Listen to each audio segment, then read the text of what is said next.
Well, good evening, all. Still redneck again. It is Friday, March 27th, 2020. 2020. 2020, yeah.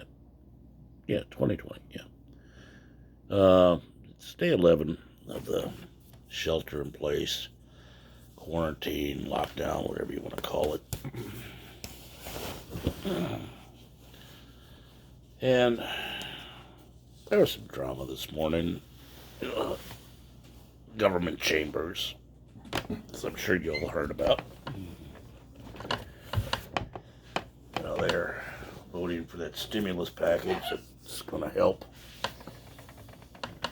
corporations and workers and people that have been put in dire straits due to this coronavirus, all that.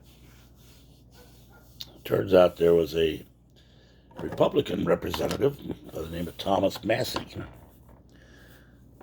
who was going to cause some guff in there, disrupt things a bit.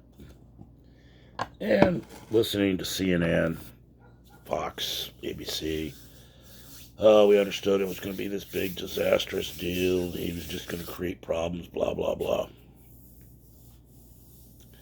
I heard the gentleman speak on one of the radio stations this morning after it was all said and done at what he was trying to do and was thwarted at doing it. He didn't like the fact that the biggest spending bill in our nation's history was passed on a voice-only vote. In other words, whoever could yell the loudest.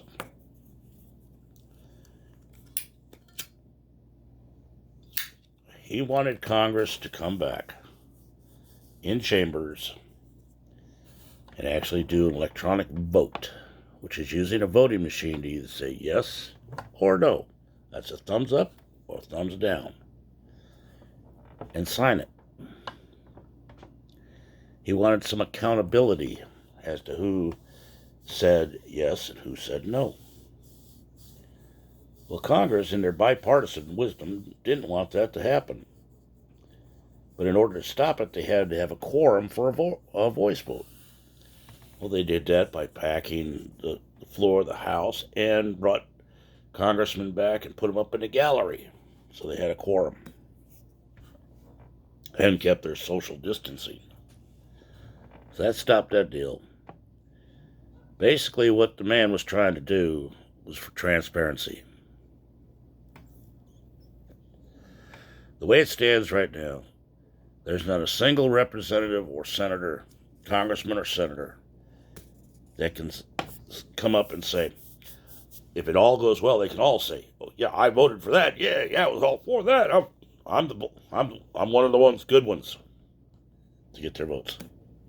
If it goes belly up and costs us a bloody ass fortune and becomes a disaster, they can all say, oh, no, I never voted for that. Oh, no, not me. I would never do that. No. But if you do the actual voting machines, you have a tally count on which senator voted which way. And not a single one of them so-called people up there had the balls to want it. They want to have the deniability, which is something they're all good at, denying.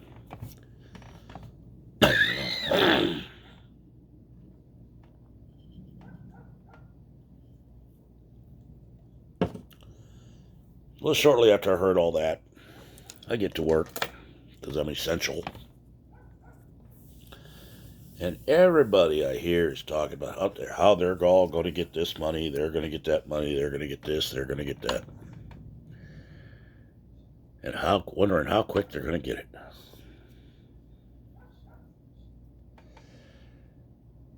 I'd be willing to bet a dime to a donut. None of us working essential people are going to get a damn dime out of it. Why? Because we're still working. The money's going to go to each and every homeless person out there, each and every person that's sitting in their butt at home, whether they had a job or they didn't, they're going to get it. You know, those working stiffs probably won't get a dime. It will surprise me if we do. And I'm also willing to bet that next year, come tax time, we'll all get taxed on it.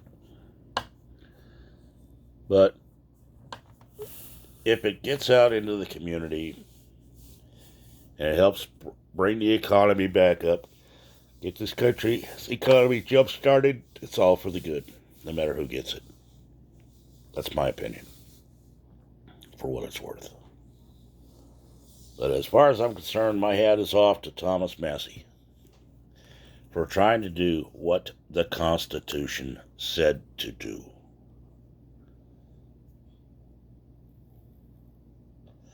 Yes, a voice vote is legal. So is requesting a quorum and getting an actual vote down on paper. He had the right to request it. They pulled an end run around him. Now they're trying to vilify that man, calling him a masshole and all that stuff, which, if you don't understand Congress speak, that means asshole, you know, because he was trying to do the right thing as the Constitution said to do. As my video listener said, these politicians have to remember they work for the people, not for themselves.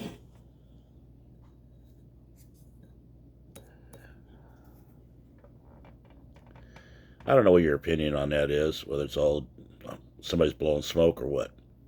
My opinion is the man tried to do the right thing. If you agree, you agree. If you don't, you don't. That's your own opinion. Just like mine is. But as it is, it's day 11 out here in California under lockdown. Still plenty of people out on the road, still plenty of people working. I will tell you this much, our tanker traffic has dropped down. We're not cleaning half as many as we usually do. I do see a lot of box vans on the road, which means they're resupplying everybody. But hope to get this shit over with, get things back to normal, or as normal can be out here in California.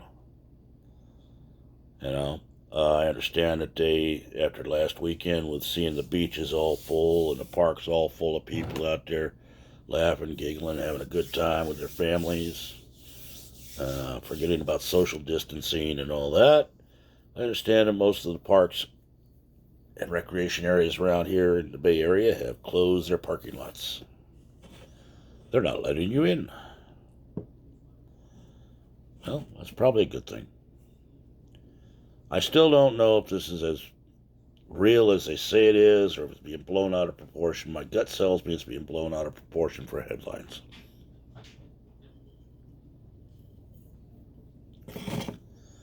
I hope I'm right and they're wrong.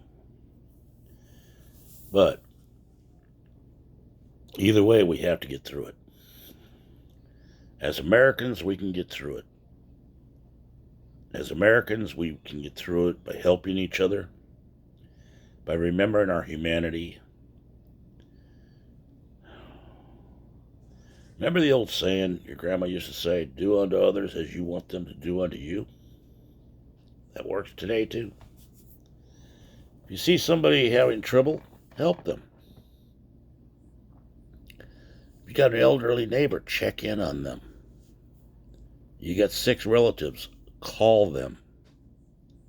See if they need anything. See if you can help them in any way. You know?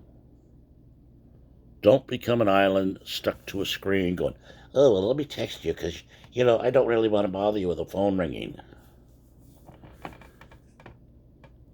You got people closed up in their house. They're going to be going batshit crazy. Sometimes hearing another voice that they haven't heard all day long could bring them back to sanity a little bit. Just something to keep in mind, people. We're Americans. We always get through it together. Again, a word to the wise politicians. Quit thinking with your pocketbooks. Start thinking with your heart. Remember, you got elected to work for the people. Not for yourself. Not for whatever corporate name you got tattooed on your lower spine like a tramp stamp. The people should be your main concern. What is best for the people. That's my opinion. People don't like it, they'll watch the videos. I don't care, one way or the other. This is going to be a short one. I may come back on later with an amendment to it. Amendment or whatever. Amending it, adding to it, whatever. I don't know. It's Friday night. I'm 2 beers in. I'm home. Planning my weekend at work around the house. Maybe a little sleep. But for now, I'd like everybody to remember all the troops that are overseas, watching the wall for us. Remember all the Americans that are overseas that are exposed to this thing, that are trying to get home. Remember all the people that do have it, supposedly according to the news, and pray for them. Remember all the vets that are coming home, the ones that are already here. If you can help them, help them. They're looking for a hand up, not a handout. Employers, if you hire a vet, 9 times out of 10, it'll be the best worker you ever had. 9 times out of 10, they don't know how to quit.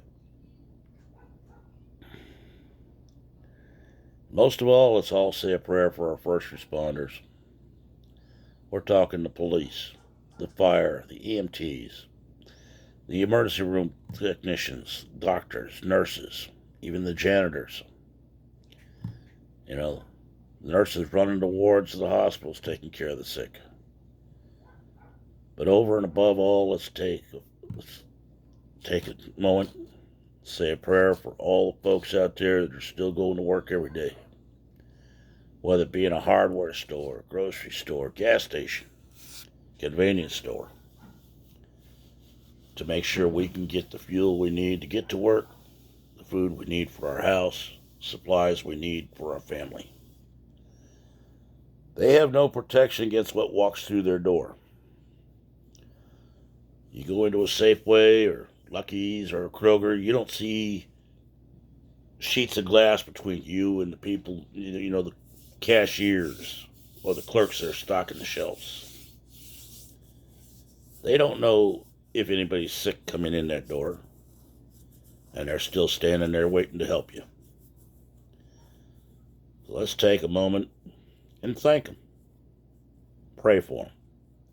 Whatever suits your purpose. But I would suggest that we all say a word to the man upstairs. Maybe we'll all get through this. Whether it be real or imagined. There are thoughts either way. And most of them are in my head. I got a thought in my head that's strange idea. But for now, that's the old redneck. If you want to leave a comment, leave one below. If you'd like to turn around and bitch me out, send me an email. redneckrebel1956@gmail.com. If you'd like us, have a topic you'd like me to talk about, rather than me just doing my normal off-the-wall bitching, send it to me by email. I'll be more than happy to take a look at it. If I use it, I'll give you credit for it. And if you got a bitch or something, hey, send me an email also. I'll answer it. I might even use it on the next video. But if you do a thumbs up or thumbs down on the video, at least, if it's a thumbs down, at least put a comment in there so I know why you thumbed it down. That might be the start of another video. Who knows? Let's all not be keyboard commandos and go, oh, he'll never know who did this. You're brave enough to hit that down thumb. Hey, be brave enough to type a comment. This is the old redneck from my house out here in California. It is now 7:49, and I wish you all well, safe day, stay healthy, take care of your family, take care of your neighbors. Don't lose your humanity, people. We're out. Good night.